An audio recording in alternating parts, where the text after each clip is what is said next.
Friends, welcome to my new video. आपका स्वागत है ऑलरेडी 630 में। आज हम आपके लिए लेकर आए हैं मैथिली शरण गुप्त का जीवन परिचय, बहुत ही आसान भाषाओं में, जो कि आपकी शुद्ध बिल्कुल अपने मन से आप बस एक बार पढ़ लोगे तो आपको पूरा याद हो जाएगा। ठीक है, तो इस वीडियो में आपका स्वागत है। चलिए वीडियो स्टार्ट करते हैं। और जिन लोगों ने हमारा चैनल सब्सक्राइब नहीं किया है वो पहले हमारा चैनल सब्सक्राइब कर लीजिए और बेल आइकन को दबा दीजिए, जिससे हमारी नोटिफिकेशन वाली वीडियो आपको जल्द से जल्द मिलती रहे। ठीक है, चलिए वीडियो स्टार्ट करते हैं। सबसे पहले आपको ऊपर हेडिंग डालनी है मैथिली शरण गुप्त। उसके बाद आपको जीवन परिचय लिखना है। जीवन परिचय में आपको क्या दे रखा है बताते हैं। जीवन परिचय में आपको है यहाँ पर मैथिली शरण गुप्त का जन्म चिरंगढ़ झांसी में सन 1886 ई में हुआ था। ठीक है, इनके पिता सेठ रामचरण गुप्त को हिंदी साहित्य से विशेष प्रेम था। ठीक है, और मैथिली शरण गुप्त की शिक्षा घर पर ही संपन्न हुई थी। ठीक है, संपन्न हुई थी। इनके घर का वातावरण साहित्यिक होने के कारण इनके अंदर काव्य के प्रति प्रेम था। इनके पिता भी थे।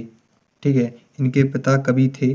ठीक, इसके बाद गुप्ता जी को काव्य प्रतिभा अपने पिता के माध्यम के रूप में प्राप्त हुई। मतलब इनके पिता काव्य थे तो इन्हें कोई दिक्कत नहीं हुई इन्हें कवि बनने में। ठीक है, तो हम कहाँ पर थे, कवि बनने में प्राप्त हुई। इनकी विद्यालय शिक्षा कक्षा 9 तक ही हो सकी। ठीक है, इनने केवल विद्यालय शिक्षा केवल 9 तक ही करी थी, बाद बाकी शिक्षा इनकी घर पर ही हुई। ठीक है, और आचार्य महावीर प्रसाद द्विवेदी के संपर्क में आकर काव्य के प्रति प्रेम उठा और आगे चलकर वे राष्ट्रकवि के पद पर बैठे। फिर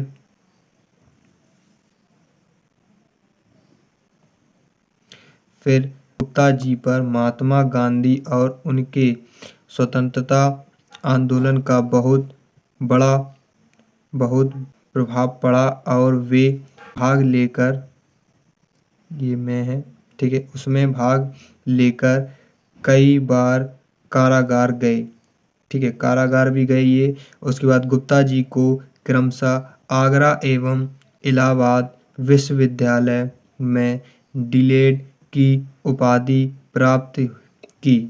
ठीक है, इन्होंने डीलेड की उपाधि प्राप्त की। भारतीय संस्कृति और राष्ट्र के सेवक एवं राष्ट्रकवि मैथिली शरण गुप्त का सन 1964 ई में स्वर्गवास हो गया।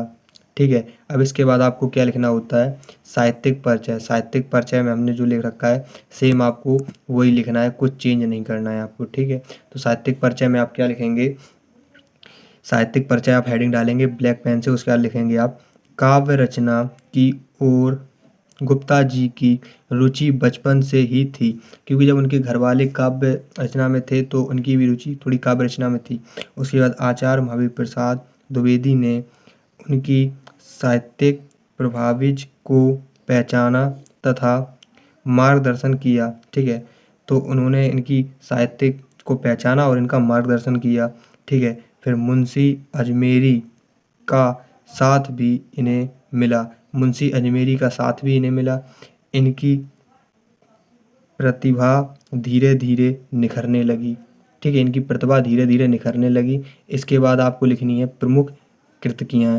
तो चलिए तो यहाँ पर हम आ चुके हैं। इनकी प्रमुख कृतियाँ इनकी कौन कौन सी हैं वो हम आपको बताते हैं। गुप्ता जी की लगभग 40 मौलिक काव्य ग्रंथ हैं। 40 इनने ग्रंथ किए थे।